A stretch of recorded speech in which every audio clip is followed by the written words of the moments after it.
T-Dog.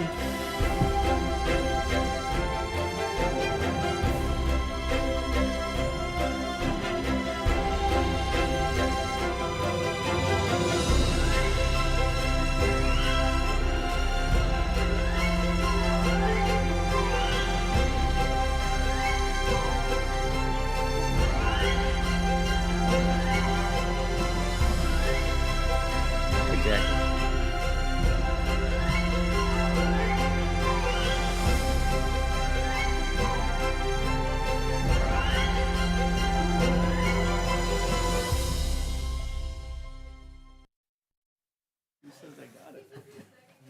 All right, everybody, welcome to study session. We're going to start off with the Pledge of Allegiance, so if you all please rise.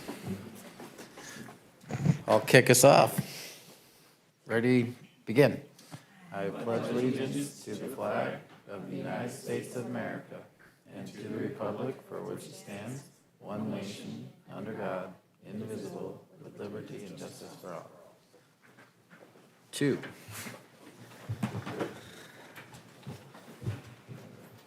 Okay, at this time, I'd like to call the meeting to order. Individuals wishing to address the city council are requested to complete a speaker card and deliver it to the wonderful city clerk staff prior to the item being heard by the city council. Please observe a 3-minute limit for communications, and once called upon to speak, state your name and city of residence. One note, revision to the agenda, item 1, the presentations have been attached. So they're attached somewhere. Up first, communications from the public. This portion of the agenda is intended for general public comment on items within the council's jurisdiction that are not listed elsewhere on the agenda. Please note the state law prohibits the city council from discussing or taking action on these items. Again, with the 3 minutes limit for comments, and once called upon to speak, as always, state your name and residence for the record. Ms. Edwards, are there any? Mayor, we do not have any speaker cards for communication from the public. Okay, with that, the public is closed. Agenda items, number 1, report, the utility rate study update, financial plan. Looks like we got smart people in the house. Katie Hockett, assistant, is Katie here? There she is. The illustrious Katie Hockett, Assistant Director of Utilities, will present this item. Thank you. Good afternoon. I just want to confirm that we have our consultants on the line. Are they on? They are. Okay. Just before we got started. And Tom. Tom is also on the line, so if we have a question for Tom. So thank you for letting me be here this afternoon. I'm here to give you a little bit of background before the consultant jumps in to do their presentation. So on behalf of the utility staff, I want to give you just a bit of a setting the stage. And then when I'm done, then the consultant will do his presentation, and then we can answer questions and have a discussion at the end of that. All right, so we're going to talk about a few important items. Again, the intent is to give some background and set the stage. We'll start with talking about working capital, or what we call it working capital, but it's cash on hand. We'll talk about our expenses by different categories, some of our cost drivers, some of the cost savings measures that we've taken to try to save money where we can, some agency comparison, and then we'll talk a little bit about options. So before we get started, I just want to cover some keywords, because these are you might hear RDN use different terms than we use typically, so we thought it would be good to take a minute and just define what those are. So you'll hear the word PAYGO or capital PAYGO. In essence, this is pay as you go, and this is rate funded money. So if you hear the word PAYGO, that means funded by rates, paying as we go. The reserve policy is reference to the official reserve policy that was adopted by the City Council in 2022 for the Utilities Department. That's 3 months of operating reserves and 1 year of depreciation. The debt service coverage ratio is what's required by our bond covenants. It's required to be 1.25 for the bonds that are issued to the Corona Utility Authority, and that means that the net operating cash flow over the total debt service needs to be 1.25 or higher. Capital funding is going to be the funding for projects. So that's going to include that rate funded, the pay as you go, the rate funded, the developer funded or capacity fees, and grant funded. So a project might be funded by multiple funds, but it's all one project. All of that is capital funding, but there's different sources of funding. And then capital savings, this will become more of an item when we talk about the electric utility, but this is revenue that's collected and then saved in the fund as fund balance until those capital projects are appropriated with the city council's approval. So they don't go into a separate fund or a separate like reserve category. They're just in the fund balance. So with that, we will jump in. So when we presented in 2023 at the financial workshop, we had a pretty in-depth discussion about the working capital for the utility. And really that was the beginning of this process, was to look at that. So for water, these are the slides we showed you in 2023. So for water, that blue line that turns red, that's our cash on hand. And you'll see that in fiscal year 24, it was projected to turn red, to start going into the negative. That's pretty much accurate to date. And then in sewer, in fiscal year 25, it was projected to go to the red. So this is what we talked about in fiscal year 2023. But just as a reminder that this is where we started. This is why we started this process, and that's why we're here today. So it's important to when we're talking about our costs, to break down those costs into different categories for each of the utilities. So on the water utility, this is for the fiscal year 2025 budget.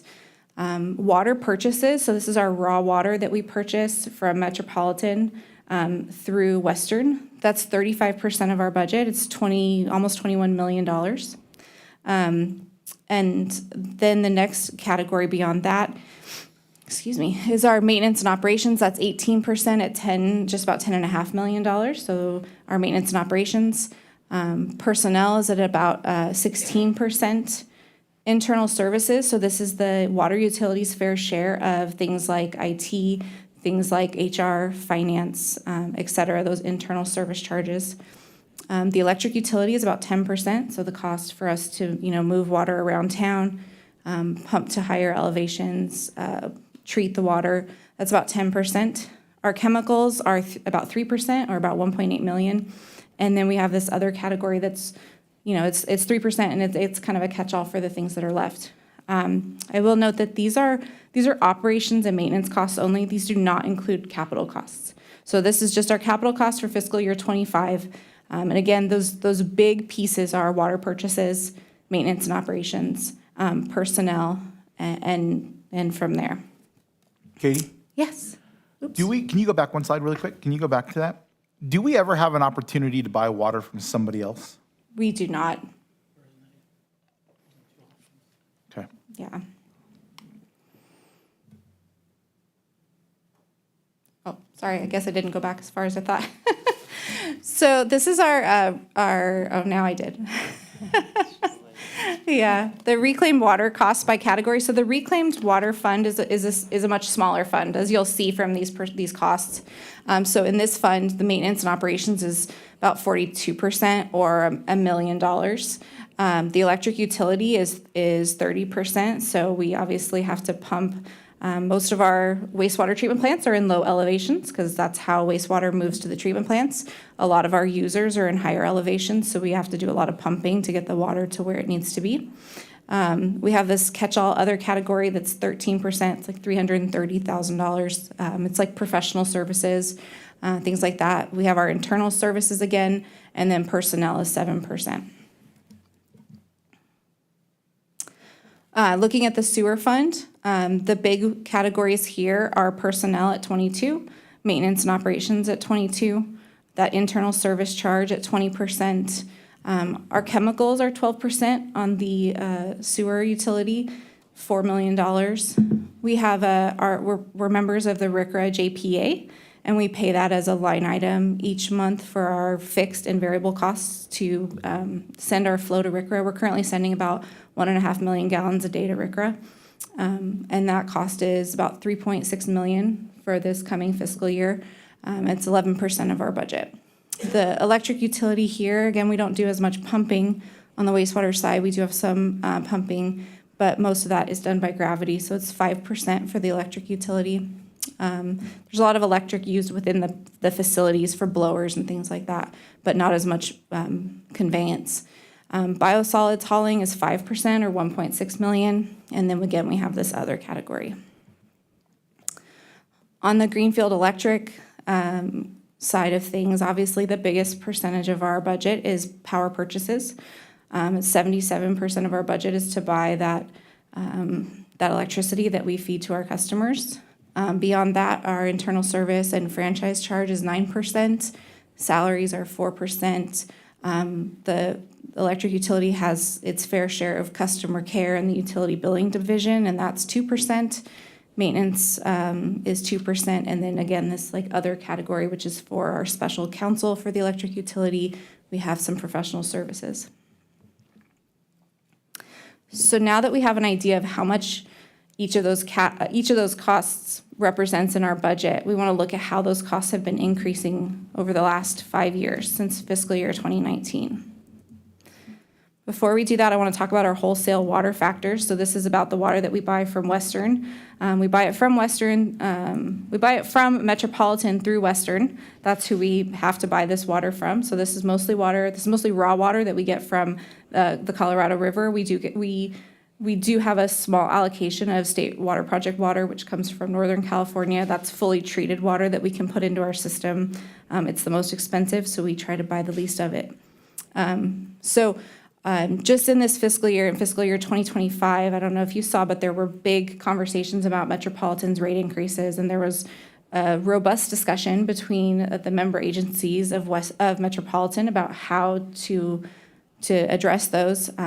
But the budget that they adopted was to double the property taxes. So everybody who lives in the metropolitan service area saw their property tax, not double their entire property tax, but double the portion that's paid to Metropolitan. So if they paid $1, they now pay $2 a year. Beyond that, there's a ready-to-serve fee. So that's our fixed cost of having access. We're seeing an 18% increase there. We also have to pay Western, obviously, an administrative fee to give us that water to process it. That's a 3% increase. That's proposed. They were considering their budget today, so it's likely that passed. The capacity fee, which is again our capacity in their pipelines and their systems, that's a 16% increase. And then beyond that, Metropolitan approves 2 years at a time, so they have approved through fiscal year 2026. But when we look ahead to fiscal year 2027 and fiscal year 2028, they're looking at 11.5% increases per year in those 2 years. Again, that's not approved, but that's what they're looking at right now. Katie, real quick. So for fiscal year 25 and 26, there'll be a total of a 37% increase in what they're going to charge us? Yeah, it's on different line items. It's on different pieces of the bill, but Right, yes. right. But between the rate to serve, the admin fee, and the capacity fee, that's 37% just in year 2025 we're going to get hit with. That's correct. Wow, okay, thanks. So on the water side, again, this is comparing 2019 to 2024. Our electricity costs went up by 33%. Our raw water costs, again, that's what we pay to Metropolitan and Western, went up by 27%. Our chemical costs went up by just about 50%. Our construction materials, so stainless, asphalt, all those types of materials that we know have gone up, those have gone up by 53%. And our laboratory analysis has gone up by 29%. I will say that our laboratory usage has increased. We are doing more sampling as a result of PFAS. We have an order to do additional sampling, and those samples are very expensive. We did negotiate with our regulator to get those samples to the minimum number that we felt comfortable with and they were okay with. So that does represent an increase in the number of services that we're getting, but there's also a unit price increase as well. And these 5 items make up 58.8% of the budget. So those increases affect more than half of the budget for water. On the sewer side, the chemicals have had a bigger impact here. Overall, chemicals have increased by about 84%. Bleach alone has doubled. Bleach got very expensive during COVID. But we were still able to get bleach, which was something that other agencies were struggling with. So our supplier was still able to get it. They manufacture it locally in California in Santa Fe Springs. And so we were still able to get it, but certainly at a higher cost. So our bleach costs have doubled. Our biosolids hauling costs have gone up by 11 times.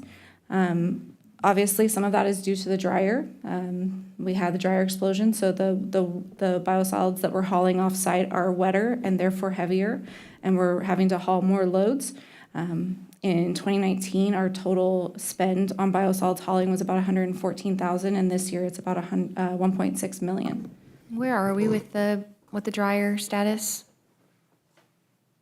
Unfortunately, Dean is not here, and I don't know that that's a conversation we want to have Okay. in this environment. Okay, thank you.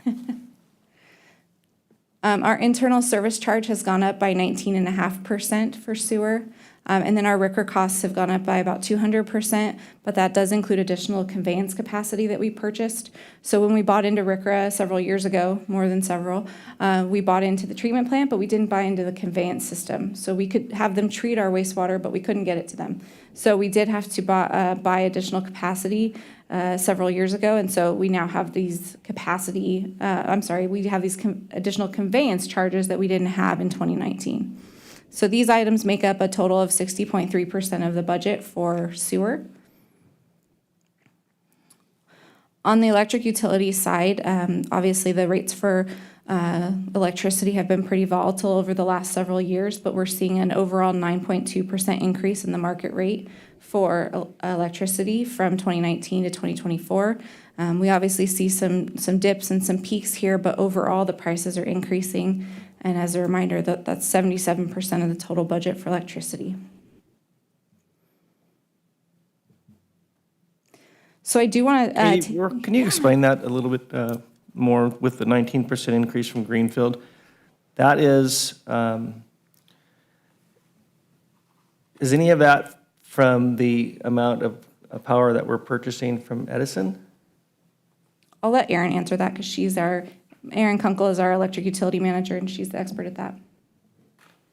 Hi, our electricity purchases, we're mainly purchasing off the market or through power purchase agreements. So we have fixed power purchase agreements where we have a fixed pricing. So that pricing, we're in a better place with because we've done those PPAs.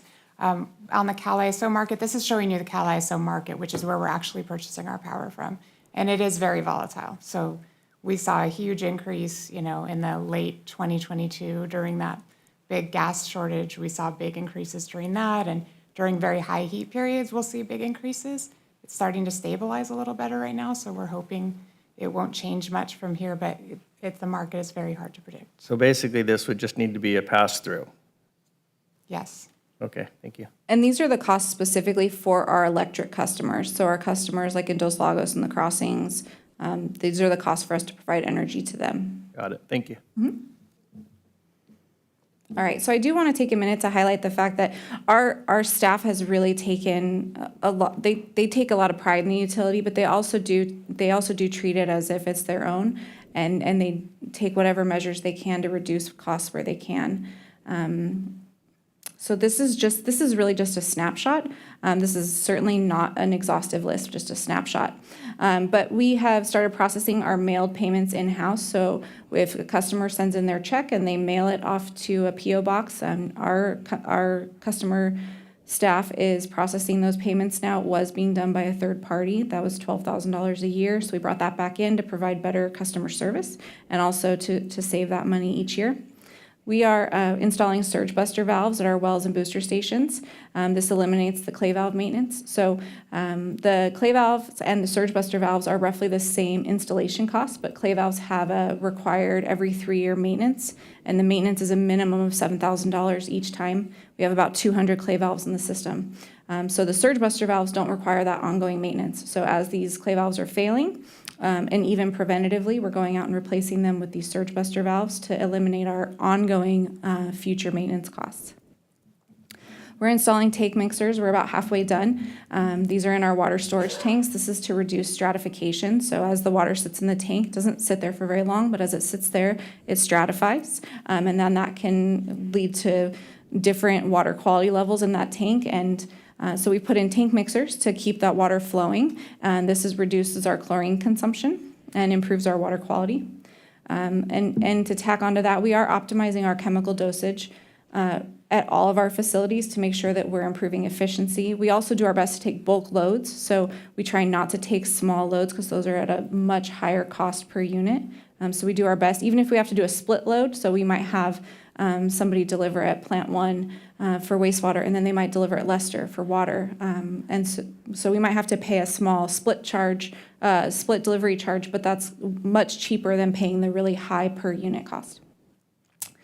We've converted the ion exchange treatment plant to regenerable GAC. This provides us with better treatment, and then it also eliminates salt usage. So when that treatment plant was designed, it had a salt backwash system, and the salt was $700,000 a year, plus the cost of the brine line to dispose of it.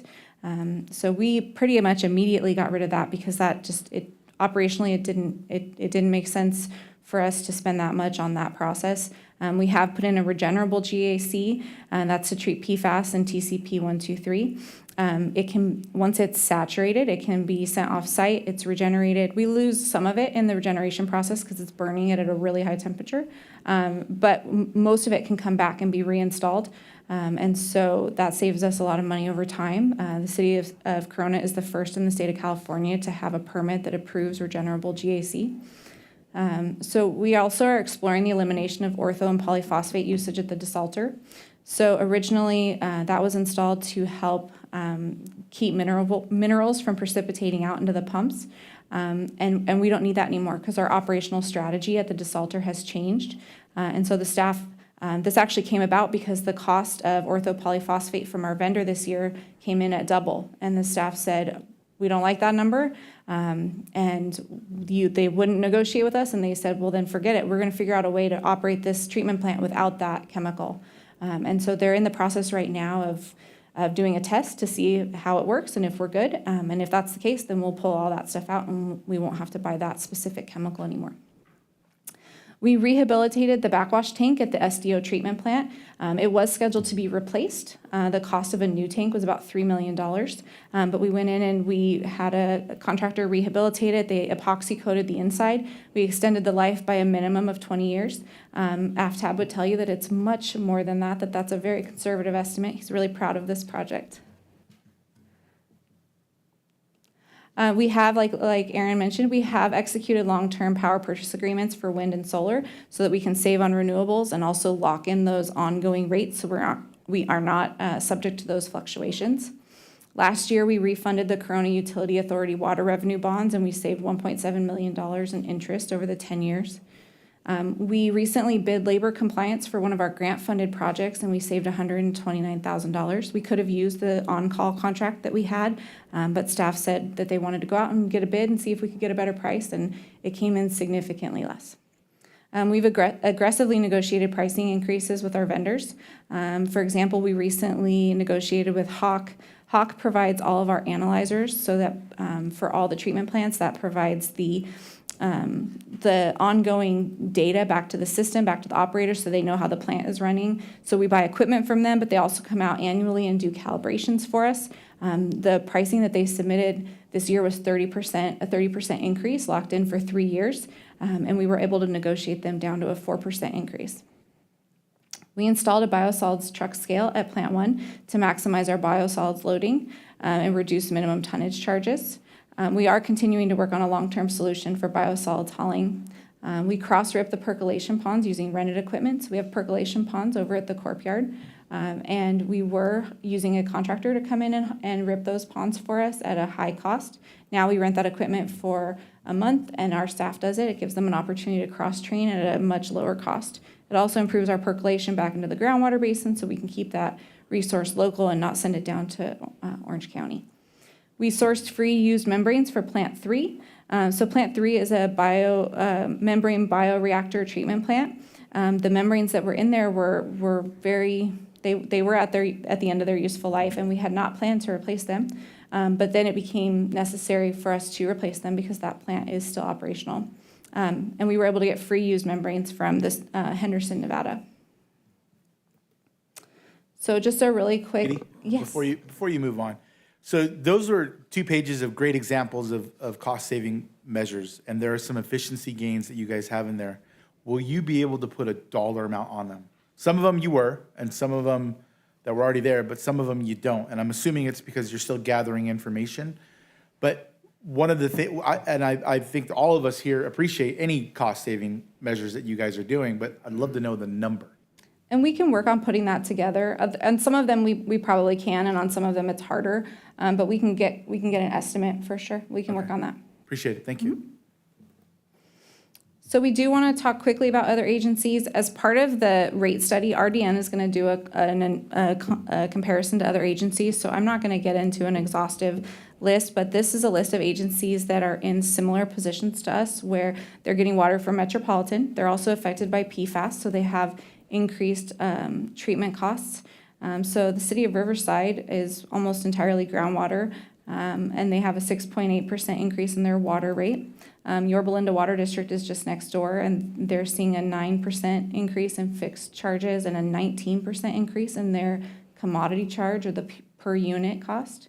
The city of Beverly Hills is seeing a 9% fixed charge increase. Elsinore Valley is increasing water by 10% and sewer by 4%. Pico Rivera Water District is seeing a 35% increase in year 1, and then it goes down from there, but 20% in year 2. And then Pasadena Water and Power, their sewer is increasing by 85% in year 1, 15% in year 2. Just yesterday, Councilmember Speaks sent out something about Golden State Water Company. They're regulated by the CPUC because it's a privately held water company. They're the biggest private water company in the state of California, and their rates are increasing in this coming year by about 23%.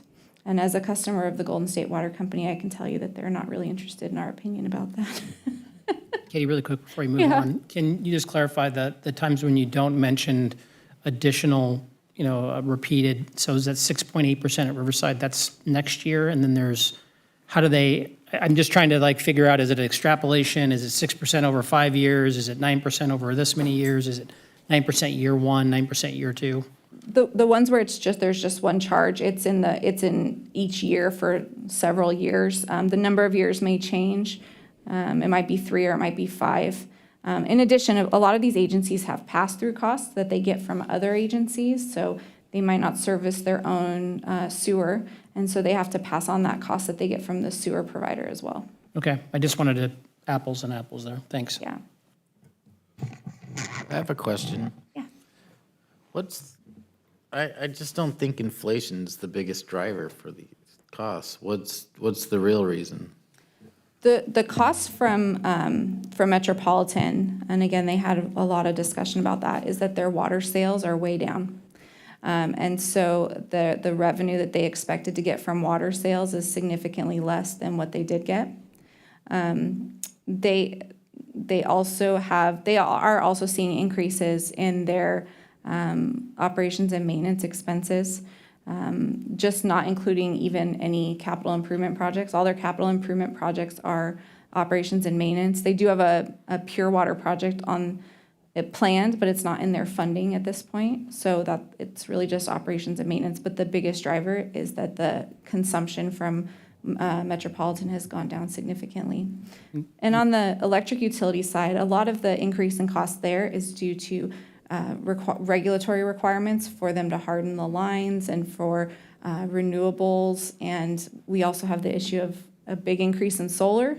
And so there's fewer customers to bear that load. And so there's multiple factors for the different pieces, but chemicals were certainly very affected by inflation, and fuel price is one of those things that affects. Katie, really quick, the price of water, Metropolitan, they didn't adjust, they kept punting on adjusting their rate, right? That was one of I sat there a Western Water presentation on it, and they kept delaying that because they thought there was going to be some normalization in use, and it never happened, and all of a sudden they have to have this big increase. Is that correct? That's correct. Okay. They also did a big one-time sale of water that they had in storage, which was something that Western Water was very opposed to. They did not want them to sell that water they had in storage, but they did that for a one-time revenue increase. Even with that, the rate still went up by 8.5% a year. How did usage go down? Did people just stop drinking water or no one's showering anymore? We had a few wet years, so that really does have an impact. And then we also have conservation regulations that are asking us to encourage people to use less water. And now you're punishing people, not you, but now people are being punished because they did the right thing. That is certainly an argument that's out there. Okay. So I know I've talked a bit, but I want to give you a little bit of an idea of how we got to the numbers you're going to see today. So at a staff level, we talked about several different options, and we eliminated some of those before they came to you today. But when we had those conversations, we did that with the affordability to the ratepayers at top of mind. Also, the average amount that we've spent on capital improvement projects over the last several years. And then also those policy objectives that you rated for us last month. We kept those in mind as well. So this is kind of a continuum from the left to the right, with the lowest rate impact on the left and the highest rate impact on the right. So when we first started the rate study, we anticipated that we would fully fund the capital improvement program, that we would, for all those projects that we've discussed a few times and the different estimates, we intended that we would fully fund that list of projects. But when they ran the model with that, it was a big increase for each of the utilities, plus a big debt. So we said that at a staff level, we just said that's not a reasonable, we can't bring that back. So then we talked about a flat contribution to capital improvement. So this is a bit of a change in thinking. So instead of having a list of projects, projects 1 through 50 that we're planning on funding, instead it was, okay, each year we're going to set aside an established dollar amount, and then we're going to use that. We're going to look at our projects that we know we need to do, what fits in that budget, and then we would propose those to the city council. We originally proposed higher values, and that rate was still too high, which got us to that middle option, which was an incremental capital improvement, a fixed amount per year per utility for water and sewer, a fixed amount per year for water and sewer, and no debt.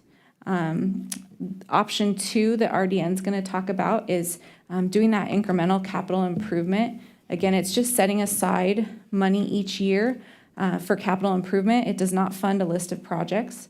And then also issuing debt if needed. And then all the way at the left would be us only funding our O&M and not doing any capital reinvestment into the system.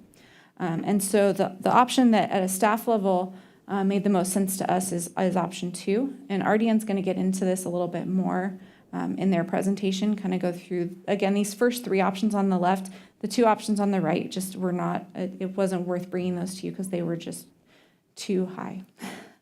Of course, if you want us to, we can look at them, but it didn't make sense. So the pros and cons on the left, if we only do the O&M and we don't do any capital improvement, it obviously has the lowest rate impact to the customers, but it doesn't fund any of our critical capital improvements, and it's more costly in the long run because those projects still have to get done. The option 2, which is the option we're recommending, the pros are that it maintains our minimum infrastructure resilience. It spreads that cost over multiple years. By taking out the debt, instead of having to fund that with rate dollars in a single year, we take out the debt and then we pay that over several years. It has a medium impact on customers. And then obviously the con is that we would have interest owed on that debt service. The options from here, I won't belabor the point, but the rates just get they get higher and higher. So yeah, we do fund the full CIP program, but the rates are high to accommodate that. Katie, what's the, or can you even estimate at this point what the hit would be to the ratepayer going from option 2 to 3? RDN's going to cover that in their presentation. Okay, thank you. Yeah. Okay, so that concludes my presentation. Sanjay with RDN is going to go ahead and talk about some of the financial plan for water, recycled water and sewer. And then we have Amber on the line and she'll go over the electric utility. Good afternoon, Honorary Mayor, City Council, staff. It's my pleasure to be here again. Thank you, Katie, for that introduction, a well comprehensive situation or story behind what we're going to be doing today. So our agenda today is the ask. We want to review the schedule again, just remind ourselves of what we're doing with the schedule, discuss the steps of how you do a rate study, and then go over the financial plan scenarios. So the ask is to receive an update on the utility financial plan, and we'll get your input on that. Important dates, as you may recall, I was here on May 1st, where we went over the policy objectives. You gave us great directions there. We're incorporating that. We're here today on June 5th to go over the financial plan. I'll be back here again on July 3rd to talk about rate structure options. August 7th is recommendations about how to proceed forward. We will be writing a report. We will ask City Council to receive that report. That report's very important in the study because it's sort of the administrative record. It shows the logic and rationality. It shows that this is a fee for service, not a tax. You'll receive it. Then the City Council can authorize the Prop 218 notice. We are scheduled to have the hearing on November 20th, second reading on December 4th, and the rates implemented January 1st. So how do you do a rate study? There's 3 steps that we do when we do a rate study. The first step, we did the policy, right? So that's, you can almost argue that is a step in the process. So there's 4 steps. But then the technical analysis, there's 3 steps. And the first one is the financial plan. The financial plan is really about how much revenue we need to generate on an annual basis to pay for these operating costs, these increases that Katie mentioned, CIP projects, debt service, and to meet certain health indicators. Those health indicators are your reserve targets that you set, the policies associated with that, and your coverage ratio requirement so that we're not in technical default. So that's what today's discussion is about, is how much revenue we need. Sometimes people like to think about that revenue adjustment, that percentage I'm going to be talking about, as a rate increase. That's not necessarily one-to-one, because once we've determined the financial plan, then we do the cost of service. And the cost of service is how does it cost to run this business and who should bear that cost. So it's a reallocation of costs. You did do a cost of service in the prior study, but things change. That's normal. And every time you do one of these studies, there's always new cost increases, new customer classes, and there's different changes. And the third step is the actual rate calculation, the rates that City Council would consider to adopt for the Prop 218 notice. So the percentage increases that I'll be talking about, you can think of them as an overall increase to your customer, but individual customers will see more or less than that. So some people will see less of an increase, and some will see more based on the outcome, the cost of service, and rate calculation. Right now, we're in the midst of doing the cost of service and rate calculation. So we're working on that right now, and I'm working diligently with staff. So we got some great objectives from you, and there's a common theme here. I do not focus on the 1, 2, 3s. I just focus more on the top 3. And these are the top 3. Infrastructure resiliency is an important factor in all 3 utilities. So we want to make sure we fund CIP. Of course, affordability is a challenge. We all understand that, and that's given. So we want to minimize, we want to increase infrastructure or make sure we have infrastructure resiliency while being sensitive to affordability. Customer understanding is an important factor here. That will play out more in the rate design. We've been working already with staff, thinking about some ideas about how to enhance customer understanding, and I'll be presenting that the next time I meet with you. And then we want to maintain revenue stability, ensure financial sufficiency. So that's that risk out there with drop in revenues or other factors. Again, we want to make sure we take into that. Both of those 2 concepts are very much illustrated in water and sewer. For electricity, the only 2 new things there is a fixed cost for solar connection and a rate that smooths out electrical demand curve. So we'll be taking these 2 factors into account when doing our rate structure design and even right now with the financial plan. So as Katie mentioned, we did look at several options here. We did do a lot of comprehensive analysis. We did do a lot of work with staff, and I appreciate that input that we got in how do we get to a place that we feel comfortable with.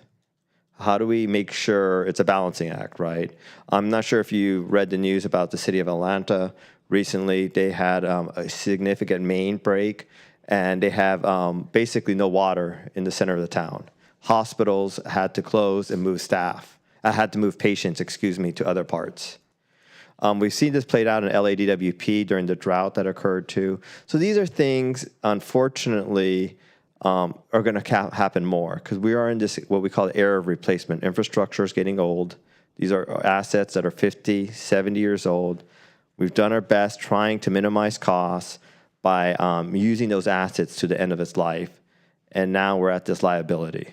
And definitely we do not want to have a Atlanta experience here in the city. So what we're looking at is 3 options. The first option is where we just fund operating costs.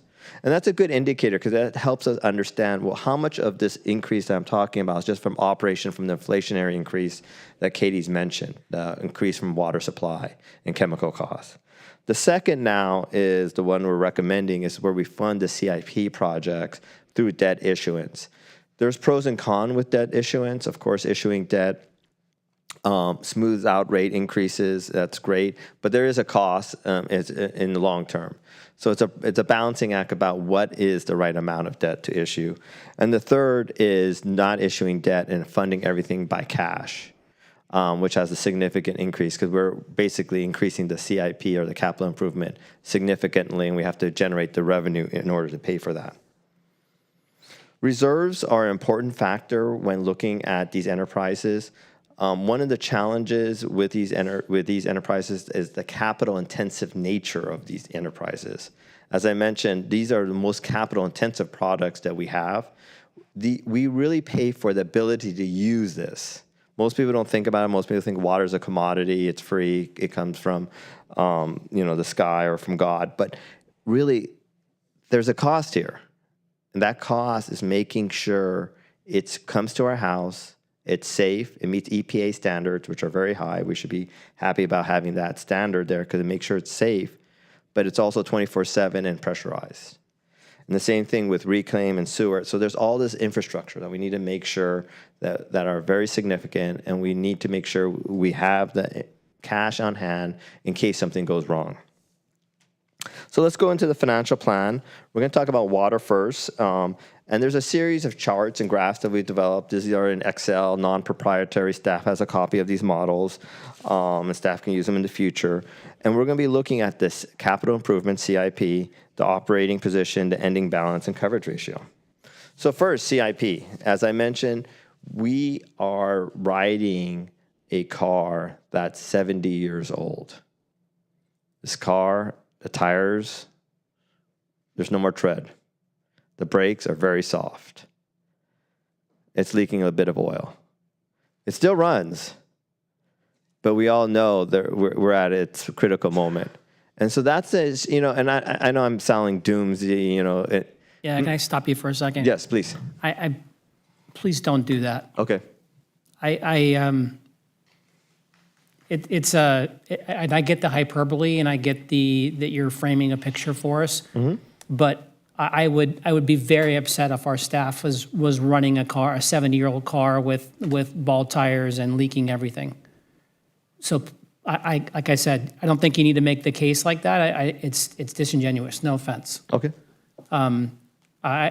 Staff does a better job than that. I know that folks get great clean water. We don't have a lot of breaks. We've got a few that we spent a few $1 million on, but we are not a 70-year-old car. Okay. Thank you. Thank you for your comment.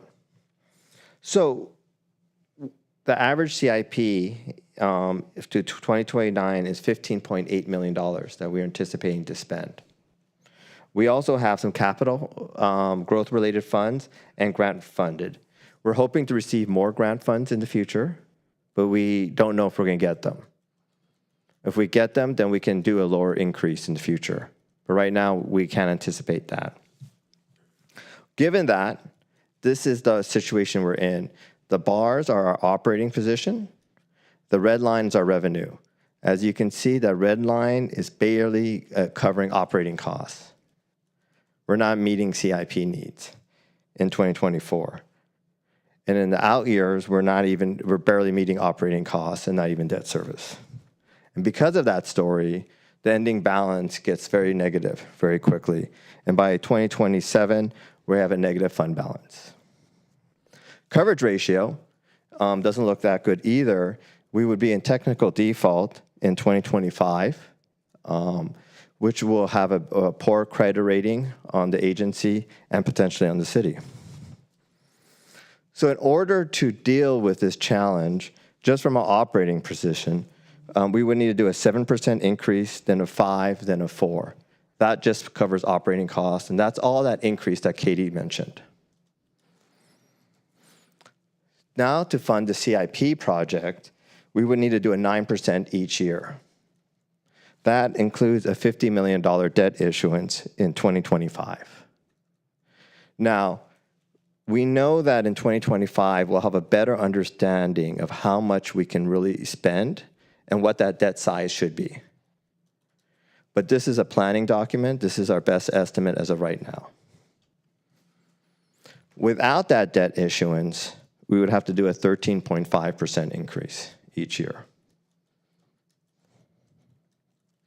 So our recommendation is to do a 9% each year with a $50 million debt issuance. By doing that, we meet the coverage ratio requirements, which is important. So we have good credit rating associated with that. This summarizes the different options, the pros and cons, similar to what Katie presented, where option 1 is the lowest for the customers, but does not meet the capital needs and infrastructure resiliency as indicated as a pricing objective, as a policy. Option 2, which is one we recommended, maintains that infrastructure reliability, spreads that cost, and has the lowest minimum impact. But it does require debt service payment, and it has obligations associated with it. Option 3 meets the infrastructure resiliency, no debt issuance, but it has the most consequences on the rate customers. I'm going to continue on now with sewer. With sewer, same discussion. We have the similar slides: CIP, operating, ending balance, coverage ratio requirements. CIP, we're anticipating that we need to spend $15.4 million a year to fund the infrastructure that's needed. We do have some capital growth in play in 24 and 25, and we have some grants. Staff will work diligently to get more grant money in play, but a lot of agencies are also looking for this grant money. We can't plan on having it. If we get it, then we can reduce the rates in the future, but right now we don't have it.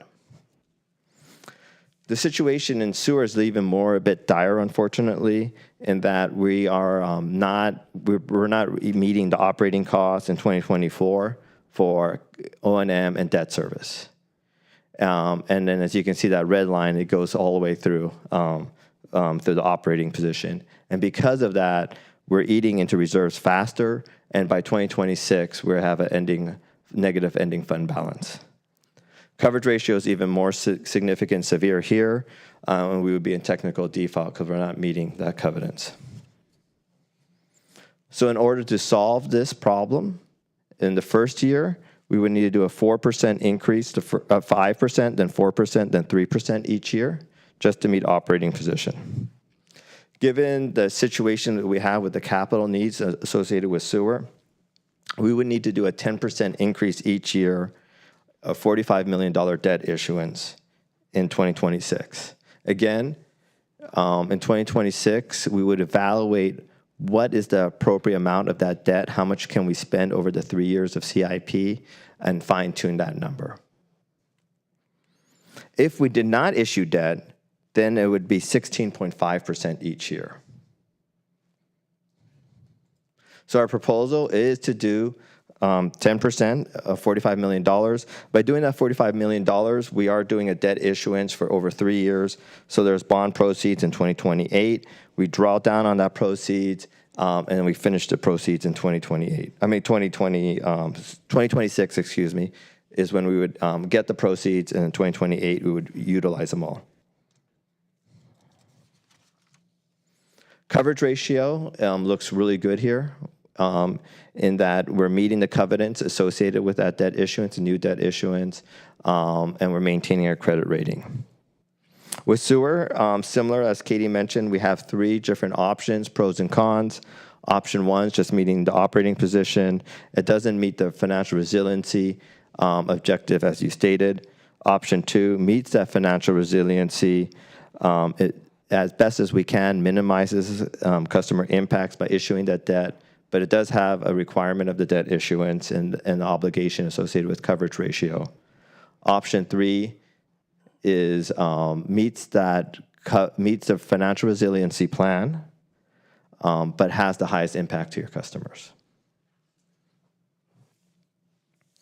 So now I'd like to talk about reclaimed water and go over this, again, similar charts with the capital improvement, operating, ending balance, coverage ratio. With reclaimed water, the situation here is that we have significant CIP upfront. There's a lot of activities associated with recycled water in the next 3 years, and then the CIP levels off. And that's why you see those large CIP projects. We also are fortunate that we have grant funding associated with that recycling program, the reclaimed water. So that helps offsets the costs. So is this, the reclaimed water is state requirements, correct? The reclaimed water transitions? These projects that you're talking about, these capital funded projects, these are actually mostly RCRA projects. So we obviously are sending flow to RCRA. We have a water line in construction right now to bring recycled water back from RCRA. We have to invest in a pump station, so that's the regional pump station that we're all part of, and we've committed to paying that over the next like 2.5-ish years. And then also we have, when we get the water from RCRA, it's at a high pressure, so we have to break that pressure when it comes into our system.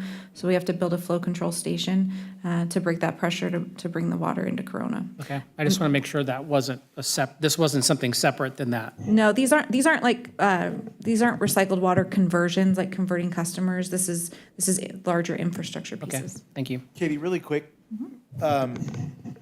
is that the pump station and what was the other station that we had to build? The flow control Flow station. control station, is that in line from the facility off of River to where? The pump station is going to be at the facility at River, so it's going to have pump banks that go to Corona and Norco, and then pump banks that go north to Harupa. And so it'll be located at the RCRA treatment plant. The flow control station will be located near Butterfield at the airport, because we have an existing line there. So, and the line that's in construction from the treatment plant is coming along on River. It's nearly completed. And it's going to the station that's on Railroad? It's actually, it may go there at some point in the distant future, but right now it's gonna go to the percolation ponds, and we can perk it back into the groundwater. Okay. Again, keeping it as a local resource. If we don't do that, it goes into the river and it goes down to Orange County. We don't want that. So is there literally a pipe that's running or being built? There is a pipeline that's in process of being built from RCRA to Corona right now. So the project is in multiple pieces. It's also a big portion of this grant funding, because we got funding from the Bureau of Reclamation, Title 16. So there's actually pipe in the ground. There's a pump station at RCRA, and then there's a flow control station and piping that's going in, like I said, near Butterfield Airport area. Okay, thank you.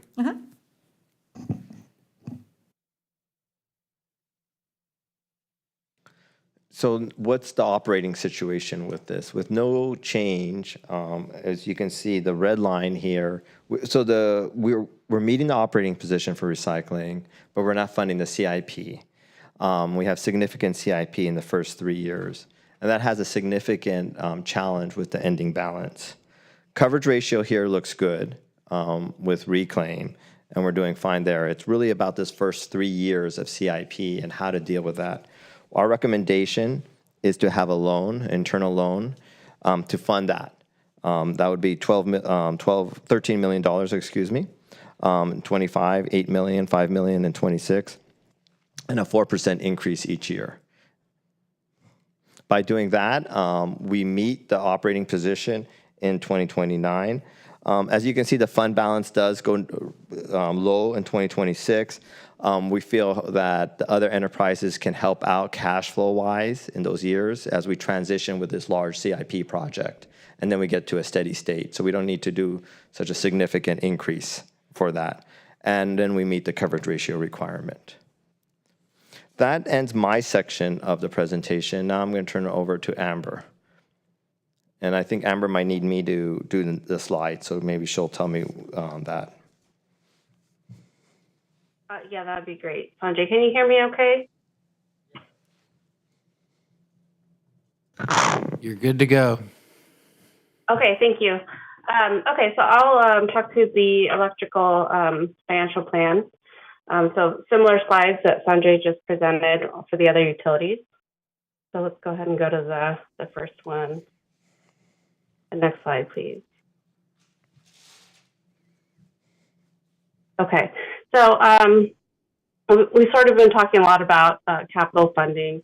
And for the electric utility, we came up with a capital funding goal for a 10-year period. So the financial plan was over 10 years. We're kind of focusing on the first 5 right now.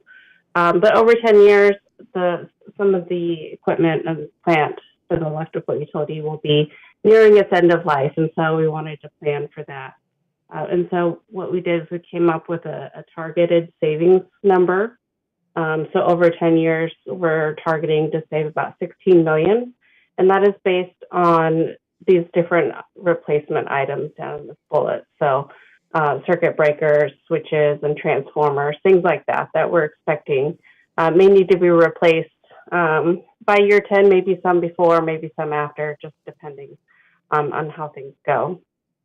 Within that $16 million, so we're going to collect $1.6 million per year just for capital. And we have already planned in the CIP that $2.9 million is definitely going to be spent over that 10 years. So what this chart is showing is that the target's about $13.1 million. So that's the $16 million less the $2.9 we know we're going to spend. And then we're approaching that target by the end of year 5 because we keep adding to it. So this is part of what we're planning to collect through electric retail rate. Really quick before you go on to the next slide. Yeah. Can you explain what the meter program is? I believe that's maybe Aaron can help me out. I think that's the AMI. I can explain, yes. We're going to be working on a larger meter program. We recently took to council the meter sys agreement to do an evaluation of our current meters because we have a big replacement up and coming. So we wanted to see if we want to look at a different meter infrastructure, a different metering that's out there to make sure we have the best solution since we're going to be doing a significant replacement. So is this cost the investigation of a program or the program?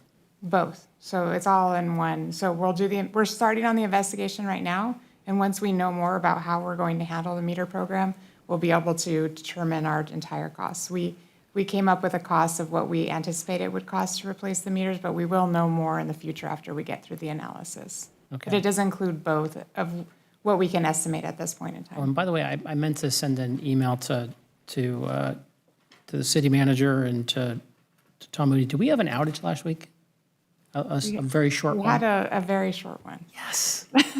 Yes. Yes, because we had an outage last week and somebody called me and said, hey, my power was out for about 30 seconds. And I said, yeah. It worked. So the reason I bring that up is these first 4 remind me of that because it's the circuit breakers for the WDAT, it's the underground gas switches, it's the transformers and the PMEs that we've had the most issues with, and we've been replacing them over time. So 100% make sure we stay on top of those and those factored in.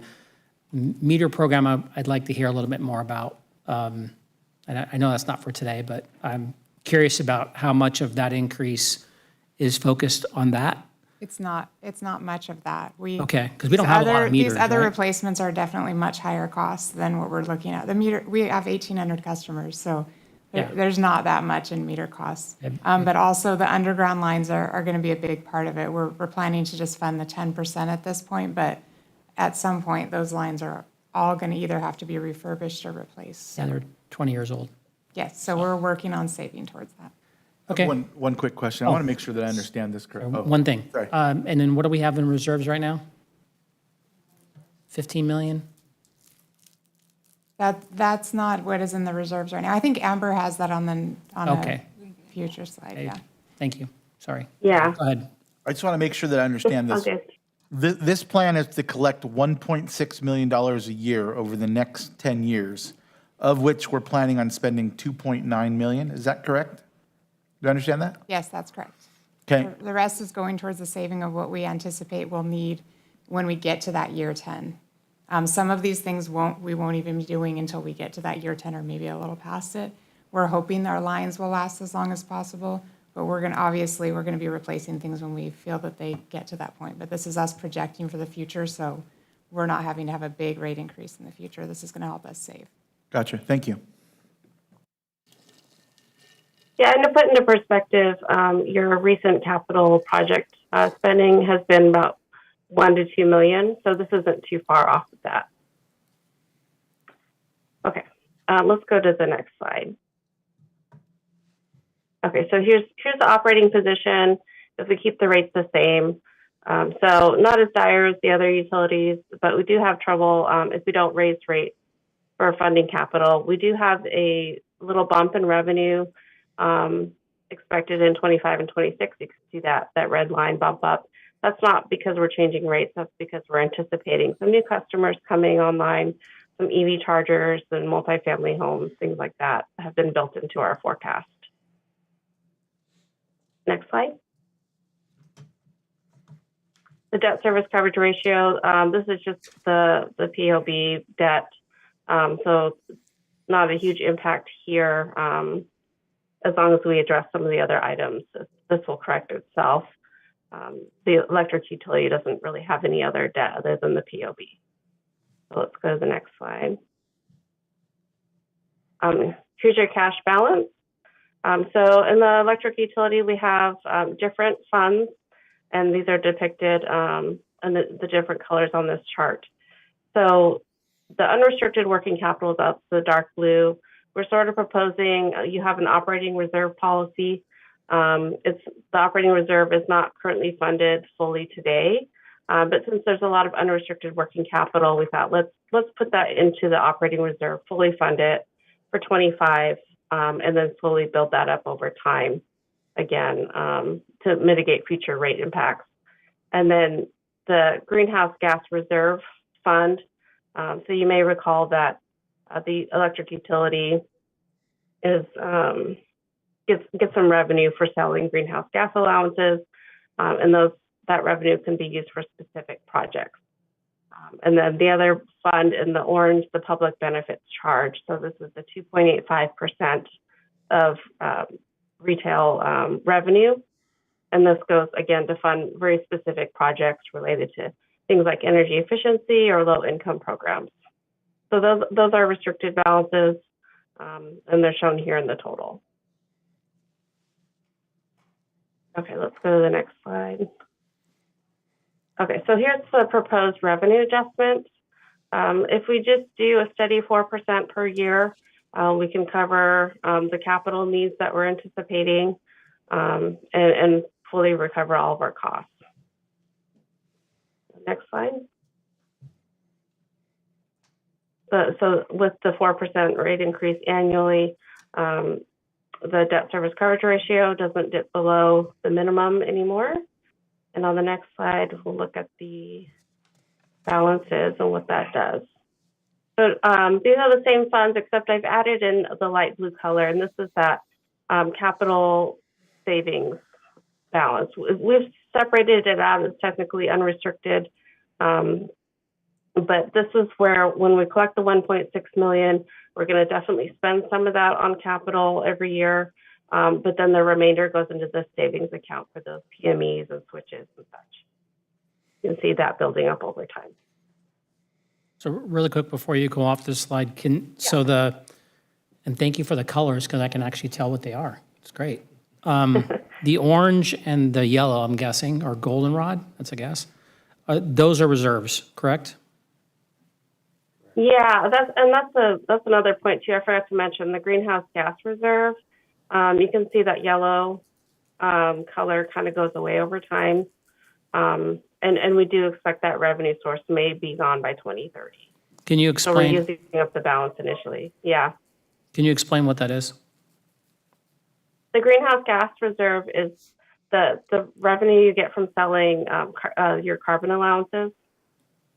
As part of the Air Resources Board auction program, Cap and trade stuff? cap and trade, yeah. Okay. And then the red is the PBC reserve? Yeah, so Orange every year you're funding that could because be- you have to set aside 2.85% of your retail revenues for that. And that one, those funds can go toward energy efficiency or low income programs for your customers. Okay. All right, that makes sense. Thank you. Yeah. I think that was my last slide, unless there were any other questions. I can turn it back to Sanjay. Oh, just maybe one really quick. Yeah. How does that 4% increase look compared to Edison's rates? You'll still be well below Edison's rates. I haven't done the calculations. Erin, I don't know if you've looked at that yet. I haven't done the calculations for Greenfield. We've been doing them for direct access, but Greenfield, we haven't yet. I imagine, based off of what I've been seeing with direct access, that we are below Edison. Yeah, I was saying But- 4% certainly. But we can do that evaluation for the next time we come out. Yes, I would love that. Thank you. Yeah, okay. So the next steps is to perform the cost of service analysis. As I mentioned, the cost of service is where we look at the business of running the enterprise, look at your customers and their characteristics of how they use water or sewer or electricity, and allocate that cost proportionately to that service. Once we've done that, we develop the rates. Those rates will look at customer impacts, and that's when we'll be able to explain to you what does this mean to your customer. What does it mean to your average customer, your low-end users, your high-end water users, who is seeing the most increase, and why is that so, and the story narrative behind that. That will also include the Prop 218 noticing and the rates that we would be considering to adopt. And so that'll be the next things that we'll be working on. Is there any questions we can answer? Wes, Tony? We would also, sorry, I'd like to jump in Katie? here. We would also like to get just some feedback from the city council on if you're supportive of those recommendations. And like I said, for water and sewer, we're at a staff level, we're recommending option 2, which is to do that more moderate increase with the debt. And for recycled water, there's not really the options on recycled water, but to do the 4% increase with the interfund loan if needed, and then the 4% on the greenfield. You don't have to approve at this point. We just would like to get some feedback on your thoughts on that. All right, Jim? Well, I mean, obviously, none of us are very thrilled to hear these numbers. I just don't see us really having a whole lot of wiggle room here with the pass-throughs that a lot of this is. I'm comfortable with the recommendations on all water, sewer, and gas. I'm sorry, what? The option, number 2? Yeah, it was the recommended options, yeah. Did you have anything, Jack? Sure, yeah, so feedback. So I thought that it was thorough. I think there's maybe something lost in its thoroughness, right? Because there's a lot of anxiety about like, what does this actually mean for the ratepayer? That's what I'm feeling. Like internally, I'm seeing these graphs, I'm going, this is a lot, there's just a lot of graphs. And what I really want to get at is what is this going to feel like for the everyday person? Absolutely. I also felt like there were a lot of graphs and none that put the whole picture together. And I feel like every time we talk about water and rates, I'm like, I have to relearn every single time what all the moving parts are. And so I appreciate when the setup, in the presentations, when we revisit the different parts of the water department, and when there's a summary at the end that puts the pieces all back together, because it's just a lot. It's just a lot, and so I'm just feeling a little bit anxious about all of it. A question for Katie. In my industry, the electrical world, my personal opinion is state legislature has just gone nuts with efficiency, and they cause a lot of extra expenses. So in your opinion, how much of this cost increase is the legislator going nuts with efficiencies? It would be really hard for me to put a number on that, just because there are so many different impacts. There are certainly some that are regulatory driven, and you're gonna see that more when we talk about the rate structures and gallons per person per day and things like that. But it would be hard for me to put a real number on how much of that is legislature. Okay, let me change the question then. In your opinion, has the state legislator gone nuts with efficiencies? I don't think I'm qualified to make that opinion, unfortunately. Katie, I think you're more of a politician than anyone up here. All right. Tony? Katie, I want to thank you for your thoroughness and the reporting on all of this. But I'm also stuck with Councilmember Casillas in what does it look like for people, right? And as I'm staring at my colleagues here, really and truly, this is kind of a snapshot of what you might see. You know, a retired elderly gentleman at the end. Not agreeing to that. A parent with 3 kids at home, a parent with 2 younger kids at home, an elderly fella that spends a lot of time washing his hair, and then myself with a small family. I mean, as a cross section of what our community looks like, I mean, you probably have 5 different rates that we're paying, and so I'm curious, what is it going to do to my rate? If I'm paying $100 a month or $300 a month, what does it go up to? And I don't know if there's a good way for you to get some averaging, so so people can understand what this is going to look like. Yeah. Including us. Yeah, absolutely. And we're very cognizant of that. We've had a lot of staff level discussions about that and how to present that. And this really is a building block. So I understand there's a lot of information. And the real question is, what does it mean for me times 44,000 customers? I absolutely understand that.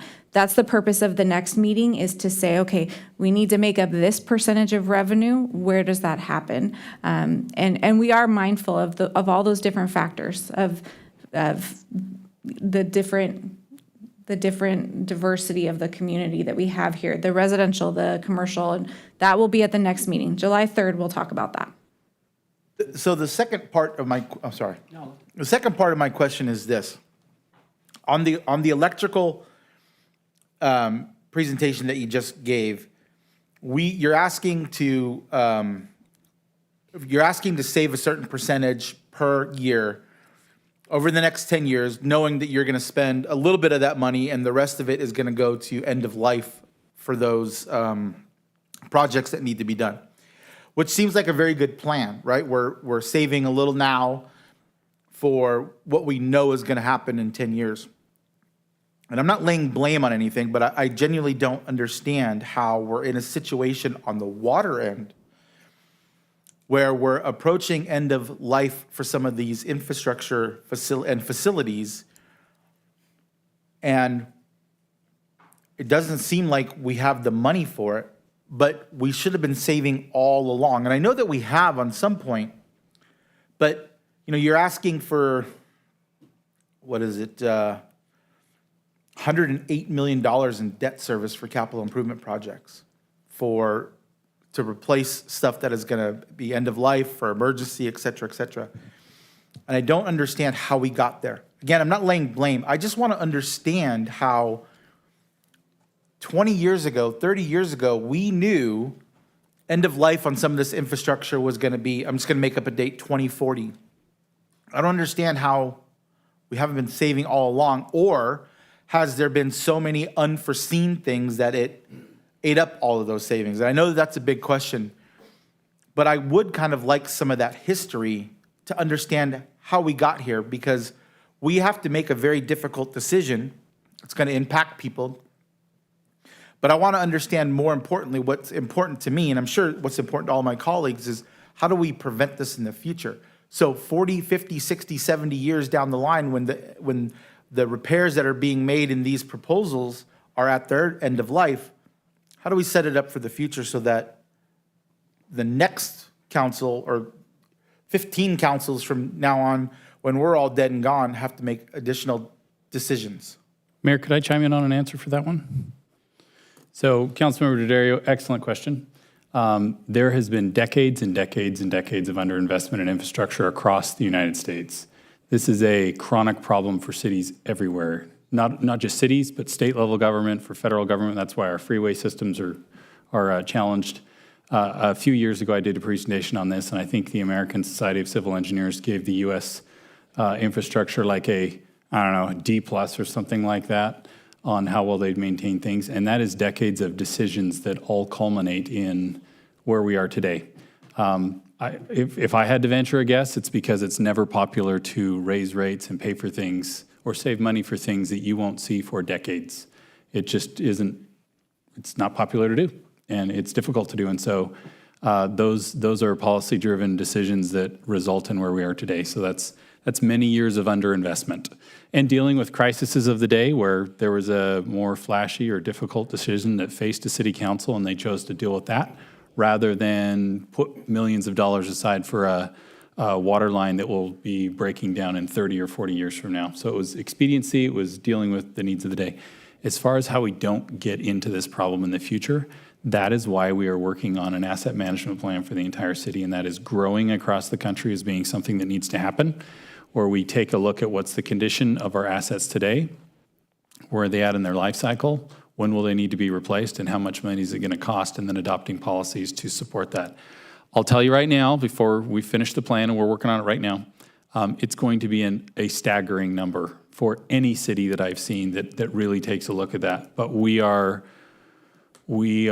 more interested in knowing the full extent of the problem rather than hiding from it. And so we're going to know what that looks like in the next couple of years, and we'll have a really good idea, and it'll be a very large number that we're going to have to tackle. But that's very much an American problem, a Canada problem, a Australia problem. But I'll tell you, Europe does a decent job of their asset management planning. They don't build up new cities and have sprawl like we do in America. And so it's a particularly North American challenge that we're dealing with. I hope that answers your question. Yes, it generally does. It generally says that the United States as a whole doesn't have a whole lot of good foresight. I get that. But I don't control the United States, right? I have a little bit of a say here in Corona. So I'm interested in Corona. It doesn't need to be granular like in 1984 we brought this and the council said no. Right. I just want to understand, generally speaking, what was the issue? What were the challenges in Corona that prevented this? Really is kind of, if it's possible, it doesn't need to be granular, and I don't need, like I said, 1984, January 6th, they voted no. Right. I don't need that. I just need to understand, is there anything that prevented a saving for infrastructure? Did we have some breaks that, big breaks that were very costly, or some of those things? I think that's probably, especially with the amount of knowledge and some of the folks that are still at, our municipal district, there's a lot of longevity there that they could probably remember some of that stuff. So Sure. I think that, to me, would be important. We'll work on that. And if I can make one more comment, what is very likely, I'll go out on a limb and predict, the reason that we are in the situation that we are today is the very thing you're facing right now, which is, do you want to defer maintenance or do you want to pay as you go and have the highest possible rate, which is generally unacceptable to a community? And so the very same decision that you're facing is the same decision councils before you faced, and they struggled with putting in the full maximum replacement value versus what's good enough to get by today to do the basics, to make sure we have a utility that does its job, but maybe not putting aside as much as would be the optimum, because that rate is just, it's greater than what the community can bear. But I'll work on a more thorough answer for you. Yeah. So, Mayor, I wanted to answer the question. Today, I don't want to give a recommendation because I want those numbers that tell me what the ratepayer is going to have to pay. Because I'm not interested in, providing any direction until I know what that is. And it may be that staff's recommendation is great, but I want to see those numbers. I think you're gonna see those numbers July 3rd, right? That's when the fireworks go off. Well, don't they need our direction in order to bring back what it's going to cost the average citizen I think that they could bring that back without our direction based on their recommendations. for every option presented? Yep. No, that's fine.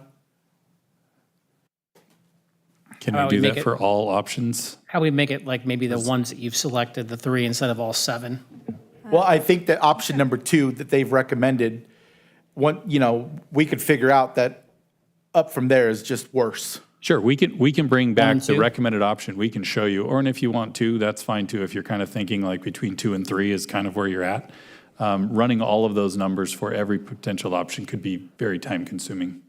But if you already know about where you're at roughly. 2. What, you said 1 and 2? I'd like to see the numbers for option 1 and 2. 1 and 2? 1 and 2. Okay, well, we can work on averages for what that would approximately look like, I think.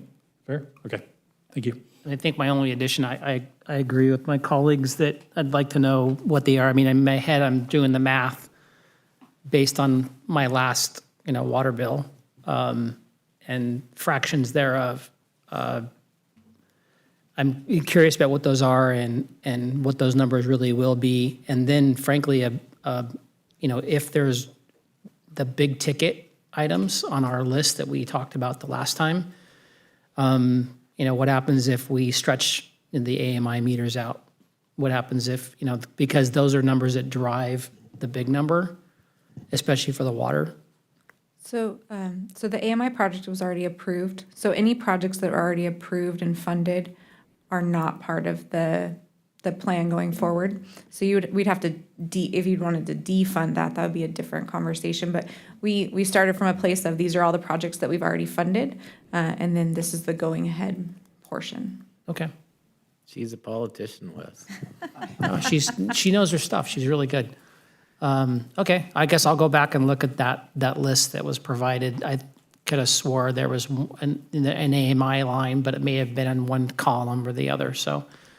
On the list that we provided, there was, I'm sorry, I didn't mean, again, it's a lot of data. In the financial plan, the Right. going ahead years, that already includes projects that we funded already. Okay. All right, great, thank you. Sylvia, did anybody pull a blue card? Mayor, yes, I have one speaker card for this item. I assumed.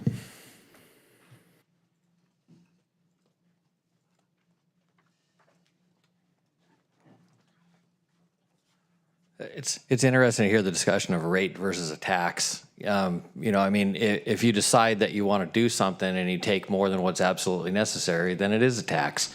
And in many ways, a lot of this is subjective. And to your point about the 70-year-old car, it's nonsense.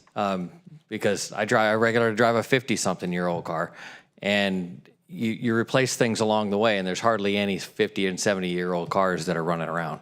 And so, and to hear the AMI discussion brought into this, that's a new toy.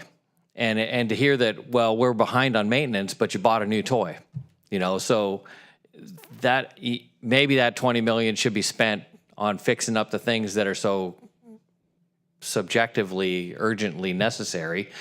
And a lot of the maintenance items that are being discussed here, it's purely conjecture. Well, clay pipes last this long based on absolutely nothing.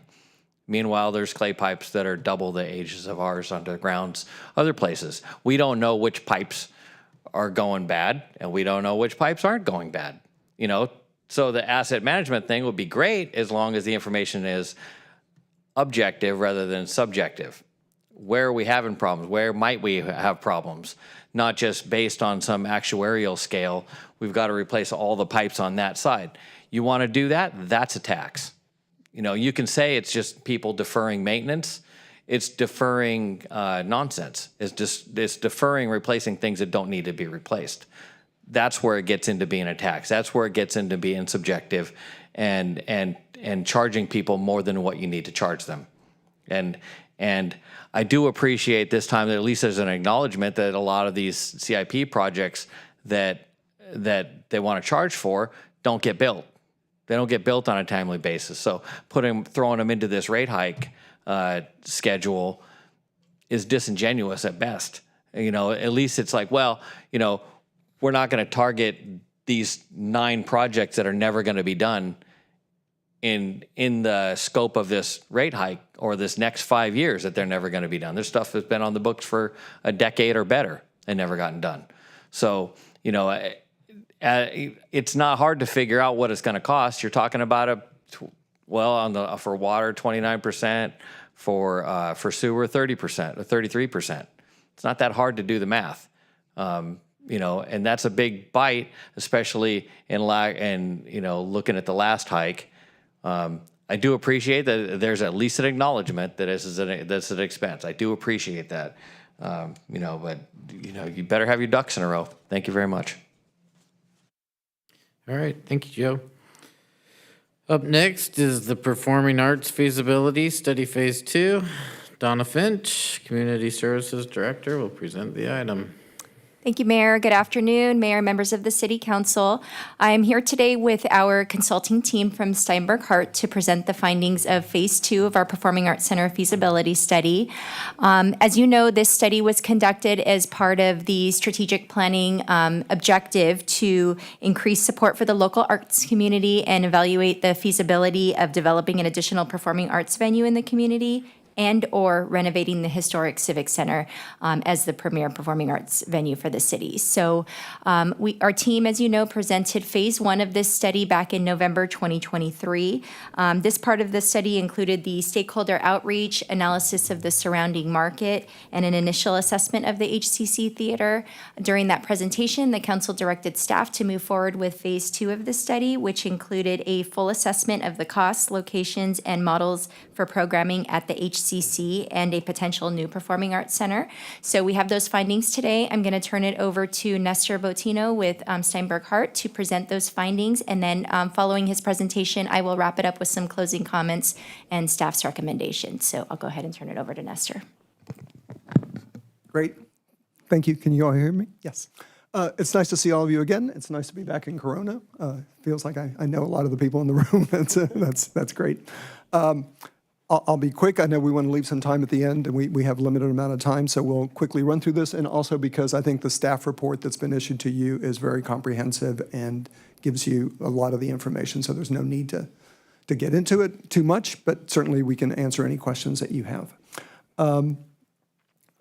Again, as Donna said, this is the conclusion of the feasibility study that was in two parts. Let me just sort of go back and set the context very quickly. The team, my colleagues here, Alex, Benton, and Nicole, and it's,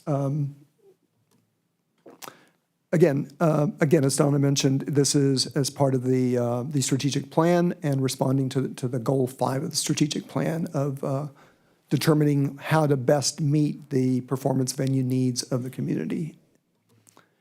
And again, the timeline that we did, the Phase 1 that was completed in November, and the Phase 2 that we're doing now, which is sort of the implementation of those findings or those ideas that we brought to you. And then the key takeaways from the first part, we don't need to go into this, I think you all remember this, but the conclusion of that, which was what the council direction gave us, what to look at the HCC and to investigate the possibility or what it would be to build a new performing arts center of a larger capacity, both in terms of the venue itself, the room itself of 1,500 seats. We had proposed some different sizes, and that was the size that we were directed to move forward with, and then the supporting spaces and some other community spaces that would be part of that venue.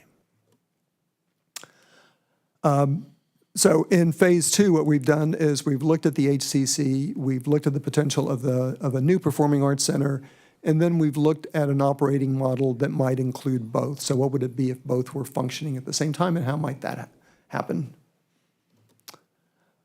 Let's start with the HCC. Again, just to repeat what we said before, it became very evident in all the discussion that people just love this building in the community. Obviously, it has certain needs that it meets, and it has other needs that are in the community that it doesn't meet. but it's very much a loved building that everyone seemed to be in agreement should be kept and modernized and improved. Alec, maybe you'll talk a little bit about this. Yeah, so as part of kind of our recommendations, it's not just sort of the physical infrastructure, but also the overall operations. So to sort of support an expanded HCC program, our recommendations are that you all should continue to retain the asset and be the kind of chief activators of it. But we really see the HCC as this gem that needs to be really supported in the future. But we do see sort of some opportunities to expand just a little bit the overall staffing profile. It's pretty light on staff right now. We're recommending an additional position to support the venue, as well as some sort of part-time roles to help sort of elevate it as well. And those additional roles are generally offset by increased kind of rental revenue. Let's see. Okay. And then as far as sort of the financing model, we have kind of a little bit of a spreadsheet here. I know you've had a lot of numbers tonight, so I apologize for that. But ultimately, I think what we're seeing is really treating this more as a venue versus just sort of the kind of community theater. There's amazing organizations already activating it, but we just want to see the kind of a professionalization of it so it can maximize utilization. Some other things that we think are kind of useful when it comes to increasing revenue. We'd like to see sort of non-arts organizations using the space and paying kind of hourly rental fees. We'd also like to see a nonprofit be formed to sort of help fund the venue. Some of the things such as capital infrastructure. It's nice to have that sort of nonprofit arm where you can go out and fundraise. And we'd like to just see in general just an assessment of some of the existing rental agreements, just to make sure that they're kind of up to what we'd consider industry standard. And so you kind of see this with a budget scenario here. We kind of projected out if those recommendations are put in place, we'll just see sort of minor increases in earned income and minor increases in overall expenses, not significantly different than what we see now with the operations, but overall sort of an expanded amount of utilization and a little bit more kind of overall community impact. So then we looked at the physical aspects of the HCC. It's really a great building, and as we mentioned before, it's in great shape. For a 100-year-old building, it's not only has it been well-maintained, but it hasn't been messed up, which is what we run across a lot in 100-year-old buildings that we go to. People have just done terrible things to them. Thankfully, that's not the case here. So we looked at two main components, but really the number that we put before you that we'll talk about here in a second is for everything that is indicated there. So everything in the 1923 building and its 1931 wing to the east. The theater itself, what would it take to modernize the theater, bring it up to modern standards, improve accessibility, improve the mechanical systems, the electrical systems, all those things. The skin of it, as you know, the windows and the doors are a real issue there. And then also looking at what it would be to upgrade or modernize the rest of that, those two buildings, the 1923 and the 1931 building. Estimated cost, total project cost, not just construction, but including all the soft cost, just below $55 million, sort of in that range. I think the other thing I'll mention, because we talked about it last time, is that there was discussion. Councilmember Speak provided this old drawing of a potential balcony in the room. We sort of touched on it last time. We didn't talk about it too much because it didn't really bring the room up to the size that was being asked for a new performing art venue to meet, which was an absolute minimum of 800. If we added the balcony, we might be at 550 or 600. But if you're talking about looking at the entire building, that would be something that would certainly be worth considering. Also, looking at the inclusion of a balcony. I'll just add the pro forma we have here does not contemplate that, but more seats is generally better when it comes to kind of your overall revenue. But again, just want to make clear that it does not meet those standards or that minimum threshold that was established for some of the other venues. Want me to take this? Yeah, let me just, Benton and I, and Alex to some degree too, but Benton and I, being theater people, we just sort of rummaged through the entire building. I think we pretty pretty much gotten in every corner, including the attic above the lobby.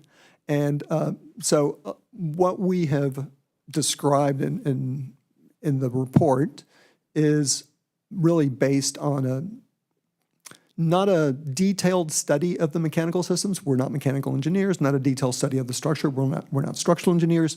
But from our experience looking and seeing, this is really what this building needs. These are the areas that need to be improved.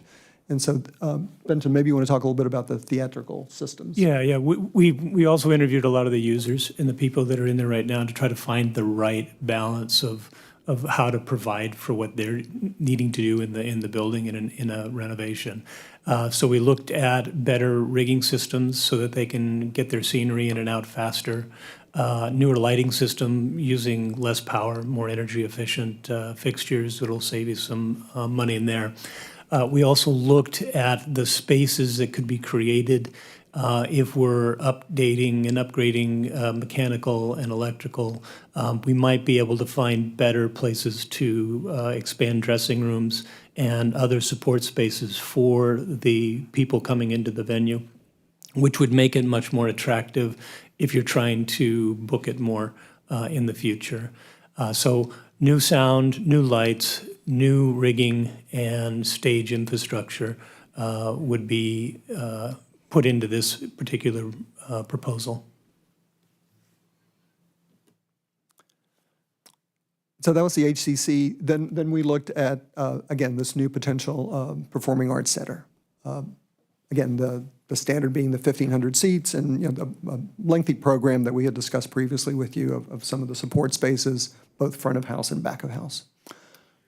So what is it? If you were to build a new performing arts center, you're likely to need to take a proactive approach to programming. You're really going to be booking national, regional acts, doing the advertising for that, really operating a major venue in this area. Particularly sort of thinking about some of the programming that's more appropriate for your community. But we did do some survey work, and you can kind of see on this lots of enthusiasm for musicals and plays, which is great. Family-friendly shows, comedy shows, all of that. Just things we would typically see. But definitely, I think my reaction to this is, whatever decisions are made, it's nice to have this information for future activation of any of the spaces in Corona. And just sort of thinking about, how you might build this. So I think we're about to tell you some big scary numbers. But ultimately, there's several different models for building a new performing arts center. You can build it and retain ownership of it. You can hire an outside operator to come in, or you can operate it yourself. Typically, you're going to need, a mixture of bonds, corporate sponsorships, and private donations. You're always kind of looking for the private donor who can write the really big check, but often in these more sort of, suburban communities, it's the city that is paying, the kind of the big bill in order to build this type of capital asset. And I think, just like other conversations you've had today, I think you have to think about the future. Theaters, much like the HCC, last, 50, 100 years. And so we have to already kind of be thinking about what are the big kind of ongoing maintenance and capital improvements that we're going to need to be doing 10, 20, 30, 40, 50 years in the future. So if you were to take this on, it's an expensive upfront cost, and then there's ongoing capital maintenance that's very, very important to make sure that it is retained as an asset for the community. There's another option, which is to have a third party construct the Performing Arts Center. So that would be working with likely some sort of for-profit partner. And oftentimes that requires some sort of incentivization from the city, tax rebates, other economic development tools, just like if you're trying to attract a business to come to Corona, with some of those sort of tools that you might use. And so typically there's some sort of partnership, development agreement, and then you would not retain ownership of the asset and might have less control over it. So there's advantages to both models, and there's many other models out there, but these are sort of the two that we thought made the most sense for sort of what we had been asked to look at. And just sort of finally, with a sort of a bigger Performing Arts Center model, typically there is a nonprofit arm, and there's substantial amounts of fundraising that would go towards sort of underwriting expenses. You might have some sort of labor charges, that type of thing, and then typically one really good sort of revenue source aside from ticket sales is working with a concessionaire and bringing in food and beverage. That's important. Okay, and Another nice table for you here. You're going to kind of see a pro forma that's year 2 and year 7. So we kind of look at year 2 is sort of the, okay, we're just getting started up. And then the sort of year 7 is the low, medium, and high projections, depending on how successful everything is. We're looking at, sort of a $2 to $3 million kind of scale of organization. And that's pretty typical for this size venue in this type of market. Sort of the big scary number on this table is debt service, right? And so we're going to talk about cost. If you are to put a bond out, that's where that kind of $14 million per year comes from, is paying the principal and interest on a major bond package. So you can sort of see that deficit isn't just the deficit of operations, but it's also the deficit of the debt service as well. So then Benson and I, based on the conversations that we've had, looked at the program. What are the components here? Again, we talked a little bit about this. Benson, maybe you want to go down that. Yeah, sure. I mean, when we're putting together a program such as this, we're looking at creating a venue that, first of all, is fulfilling the needs of the community all the way through. It's also it's right sized to be able to be attractive to the types of performances that might want to come into the venue, because the success of the venue is based upon it being able to accept a wide range of the programming that we're projecting here in some of this stuff. So good, proper back of house elements, front of house lobbies, things like that are good for patrons coming to the hall. In addition to that, we have to think about parking here, and we also have to think about the type of equipment that we want to put into it. Everything just scales up. From the HCC, it's relatively, I would call small comparative to the size of the venue. When you deal with a venue of this size, you have to have the proper amount of equipment in there to support the groups that are going to come into there. So that's how we kind of develop the program overall. So very quickly, the test fits. We looked at a number of locations that were identified as potential locations for a new performing arts center. There were 2 locations that we thought worked in terms of the full size that was being discussed. One was Dos Lagos, which, as we know, has been in discussion for some time. And then we also looked at the possibility of being at the North Mall, having heard the discussion about the development of the downtown corridor. It seemed that certainly a performing arts center could be a component of some development there. And then just to test it, we looked at what component of it or what portion of it might be able to fit next to the HCC. If it was all going to operate as one, that it would be at that location. This is the locations at Dos Lagos that we looked at on axis off to the side by the theater to the north, or maybe closer to the front entry. And then on the right-hand side, you sort of see the program that Benton was just talking about. What sort of showing up there is purple or blue is the venue itself. The brown and yellow at the top is front of house, the red is back of house, and then the lower portion is sort of the support spaces for the building as a whole. We built these little study models just as a way to see how the program would fit on the site, what it might look like, and how the massing might be. Again, you see the 3 locations on axis as you come in, but against the embankment of the interstate, to the north next to the theater, or along the street. And we have a number of these views that we're happy to share with you. This is just to give you a glimpse of this. And if it was on axis, this is roughly what the volume of that would look like, everything being on 2 stories, except obviously the 1,500-seat hall and its stage house that would pop up above that. Certainly would have visibility on the highway. Then we looked at the North Mall. Certainly at the North Mall, this would need to be part of a larger development. A mixed-use development is how we conceive this. The program is exactly the same as what was at Dos Lagos for our test. We looked at putting it at the southeast corner next to the Corona Theater, at the northwest corner, so it would be on axis and you would see it as you were coming into downtown, or sort of in the middle of the site, and keeping in mind service, how do you service the building? How do you do things that are necessary? These are the 3 sort of model massing schemes that we developed. The black is two-story of commercial or offices. The white could be residential that sits on top of that. The brown in the center is structured parking. So again, we looked at it in different locations and how does it work? How does the service work? What kind of visibility does it have? How could these the Performing Arts Center fit at these different locations, and what might that look like and what might it improve? Again, a very quick little view of it, three-dimensional view. And then we looked at the HCC at the corner site. Everything that's in white you have to leave behind, and the performance venue is smaller. It's only 1,100 seats. You could fit it in there. It's quite large for the site because of footprint. So it's probably not what you want to do. It's instead of a 1,500 seat room, it's really about 1,100 seats, and it has less of the support spaces. It would make use of the HCC spaces at some of the spaces to support the venue itself. And as you can see, it's the volume of the venue itself is quite large in relation to the HCC. It's towers over it. Even when we pull it away towards the street, it's still quite large.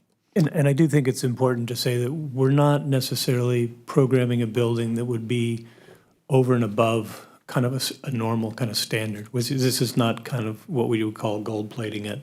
We're just trying to make sure that we're able to handle the programming that people are asking for and that we know would be wanting to come to this kind of community. So. And then this last page is just an evaluation of the three schemes for the test fits of the different sites, and what the considerations are in terms of available footprint, how the parking would be addressed, how much program you get, what the footprint would be, what the theater capacity is, how the operations might work if it's run by the city in terms of how it would fit with the HCC. Some very, very preliminary ideas about, economic impact we have more information about that's in the report. Social impact is a very tricky topic, and we just made some very brief comments there. And then the sphere of influence, some, because of its location, because of the size, the influence changes. On the two larger test fits, the ones with the full 1,500 seats and the full program, total project cost, again, hard and soft cost, you're looking probably in the neighborhood of $210 million, cost escalated to 2026.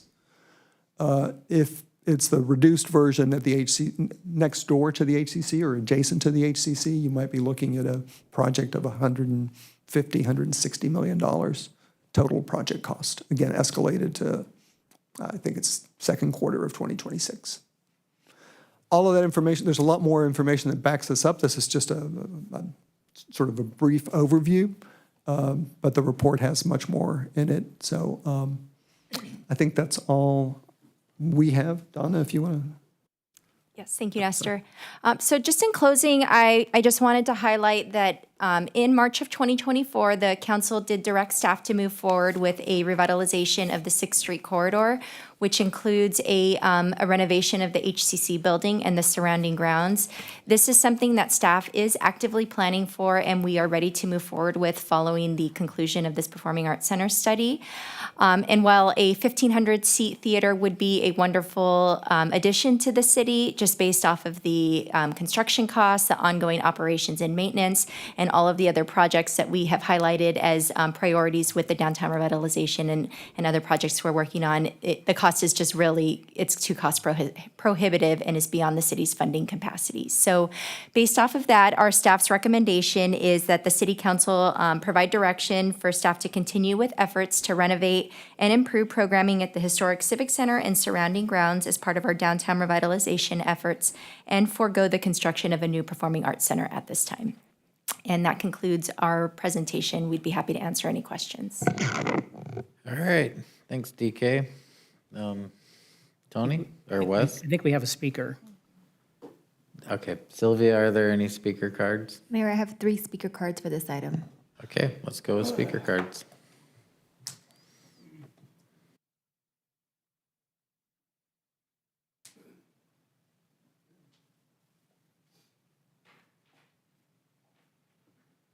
You guys didn't speak on the Scott rate study. Oslin. with Dos Lagos. This is eerily, and my partner Barrett Woods. Barrett Woods. Yeah, maybe we get minutes back to back. It eerily reminds me of when I was dating my wife. We were getting married, we were engaged, and we wanted to buy a house. We lived with, I lived in her room with her. We lived in Sin back then, and her 2 roommates that drove me crazy. And we wanted to buy a 4-bedroom house. And so we did a feasibility study. And we chose option 5 too. We wanted the 4-bedroom house. But we went out, and it wasn't $200 million, but at the time it was a lot more than we can afford. And so at the end of the conversation, my wife said, well, we can't afford that, so I guess we're going to stay with the roommates that really drove me crazy. And I said, no, we're not going to let that happen. What we're going to do is figure out how to buy a 4-bedroom house for our budget that was for a 2-bedroom house at the time. And so we went out and wrote offers and really dug in deep.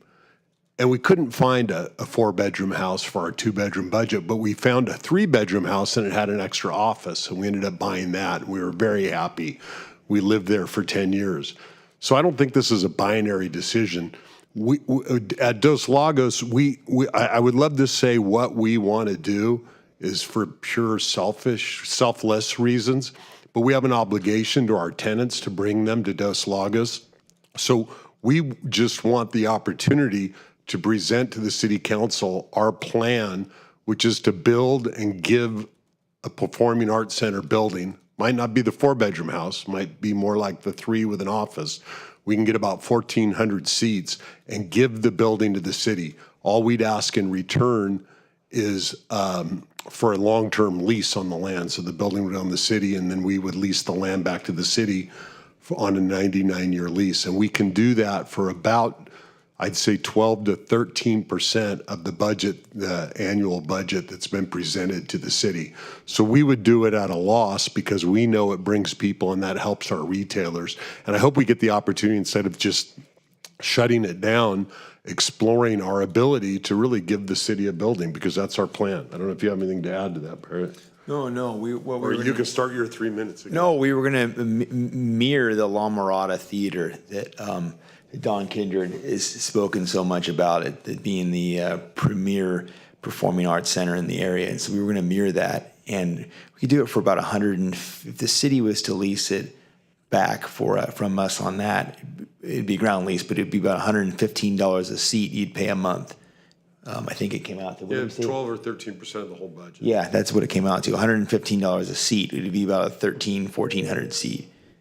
Yeah, thank you. Thank you, guys. So just gentlemen, really quick before you leave, just a clarification. So you would build the Performing Arts Center, ask the city to enter into a ground lease for the property, so the city would own the building, Correct. and that you guys would operate the building? Yeah, then our background, we not only run the amphitheater that's there, where we bring 1,100 people and have a bunch of events, but we have a background in minor league baseball that I own part of the Rancho Cucamonga Quakes. So we have, our background is really running things like that. So we'd be able to also run the facility for the city. We're there running the amphitheater. We have the staff. So we'd be able to run it at a far less cost than the city would be able to run it. The TAPS building, all the buildings around the lake are on leased land. So they built the buildings and we just lease the land. So it'd be very, very similar. We tried to figure out a way to kind of crack the code here and keep the costs way down for the city, still have you own the building, and then we just get a return on the land. Perfect. Build Thank the you. building and give it to the city. I appreciate it. Yes. Excuse me, so the city would still be responsible for operations and maintenance? No, we could operate it, we could maintain it. Okay, I like that. Yeah. We're there doing it with 400,000 feet, so the addition just isn't that much for us. We have the infrastructure to do it all. Well, you made the old man happy. Yeah. We can't do any more than give you a building. Thank you. Pretty damn good. Thank you, sir.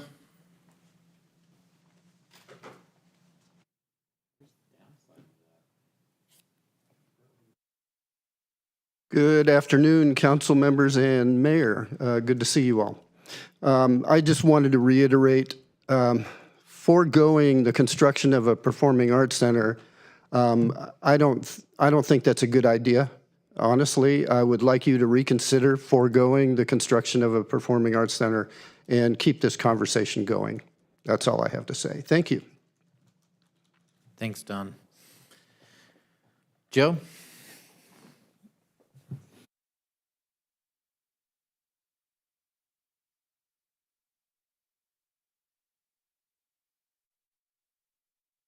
That is a downtown. The North Mall plan is a downtown. It's crazy to hear the numbers for, you know, like a performing arts center just talked about like it's just a performing arts center. God bless the guys at Dos Lagos. I've got nothing against what they're doing, and you know, but this isn't about Dos Lagos and helping them out. I want to help them out as much as possible, but we got a downtown to build. This right here is a reason to have a streetscape. This right here is what drives investment in a downtown. That right there. Have the housing, have the mixed use, have the offices. That's a downtown. That's a destination. That's a thing to bring people downtown. I was told the other day that well, you have no ideas for downtown.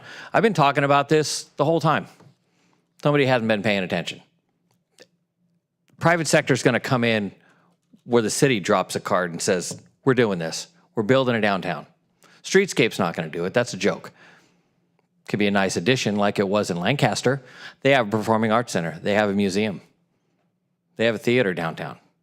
You can look up the website. I mean, it's their boulevard they did the streetscape on already had all this stuff.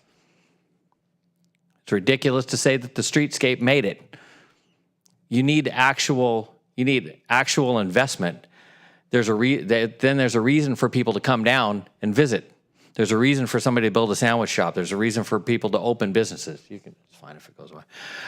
You know, this is how you build a downtown, you know, and Don needs a place to play. You know, we have nothing like this. We do a little bit, you know, Dos Lagos is doing the Lord's work down there, bringing in actual acts, you know, I mean, so he could build a building and run it, and we could have this one and to say that, well, you know, we're meeting the needs with the current facilities is ridiculous. It's been choked off. We could accommodate way more than this. But this is something people would talk about. This is putting a marker down. This is making a big move. If you did something like this, you'd actually have an actual city downtown core that people want to go to. And it wouldn't be some city program they're putting on, you know, in some kind of stilted, you know, sort of a thing. You have real actual acts, real actual entertainment, and actual downtown. Thank you very much. All right, thanks, Joe. Tony? Thank you, Mayor.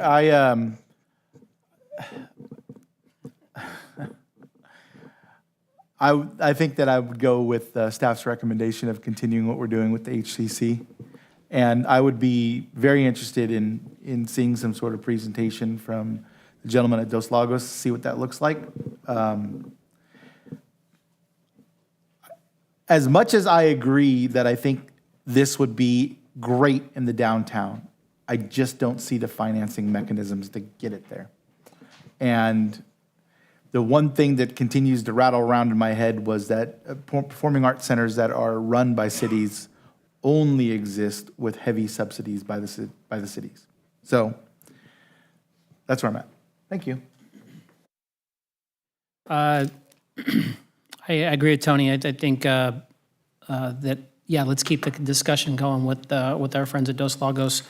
I think that there's opportunities that we can explore. I like the idea of doing it downtown too. I frankly don't see how we could pull off. The biggest thing that stuck out to me in that drawing was 200 parking spaces. And 200 parking spaces for all that residential, under four levels. And then that means that if you're going to get something there that people could actually visit and come down and park their car somewhere, you're talking about another several hundred space parking garage and all kinds of other fun things. So things that just make it even harder to do. I'm not in favor with going forward with what we presented for the HCC because I'm not clear about it. What's been presented has been, kind of fluffy. So I'm not in favor in any way, shape, or form going forward with any of the things with the HCC unless I know exactly what they are. Just because we've talked about everything from a culinary, investment to, there's all kinds of ideas. I just, and just based on my previous experience was saying, okay, let's move forward. I don't want it to come down where we have a fully baked plan and hey, here we go, and here's the bonding for it, and we're going to go forward. So I'm 100% not in favor of going forward with anything at the ACC until we see details and prices and studies, the feasibility study, idea of what we're doing there. I want to see investment there, but I'm a little bit jaded based on our previous experiences. So nothing against it. I just, like I said, I don't want to approve anything going forward with anything at the HCC until we have additional information. And I want to say thank you very much. This study was very thorough. It's very interesting to me that this study, we kicked off the decision or the idea of doing this study 2 years ago. Almost exactly. I think it was June 8th or June. It was June 8th. I think that we kicked off the idea that we were going to pursue this. And it was interesting that 3 days earlier, on June 5th, we decided that we were going to pursue something at City Park. And it is not lost on me that we spent 2 years from moment one where we decided that we were going to hire somebody for both, and conversely we're killing this thing today at the feasibility study, and with City Park we're going to be voting later on about funding the construction management portion of getting that project started.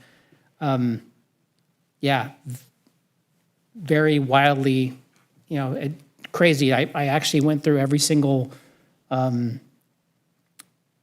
council meeting, committee of the whole, study session over the last couple of days, comparing the two, and it's frightening to see how fast we've gone on one and how slow and methodical we've done on the other, which is a great thing, and I appreciate it. The report was very thorough, very exciting to see kind of where we could have gone and where we could go.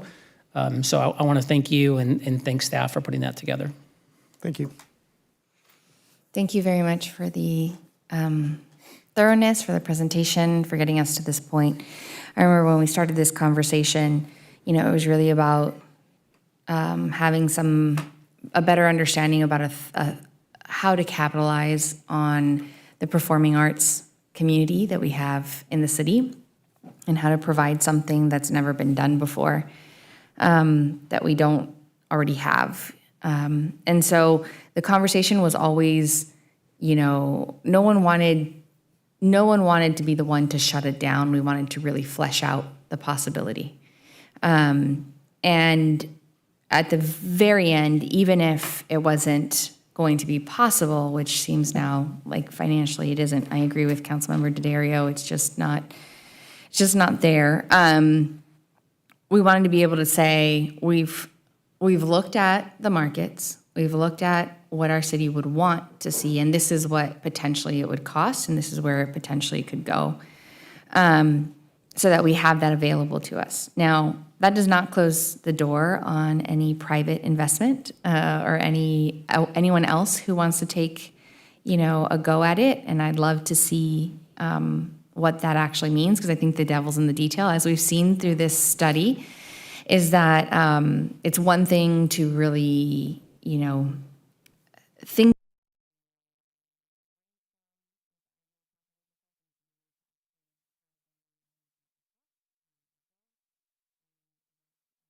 it would look like for us to actually pursue.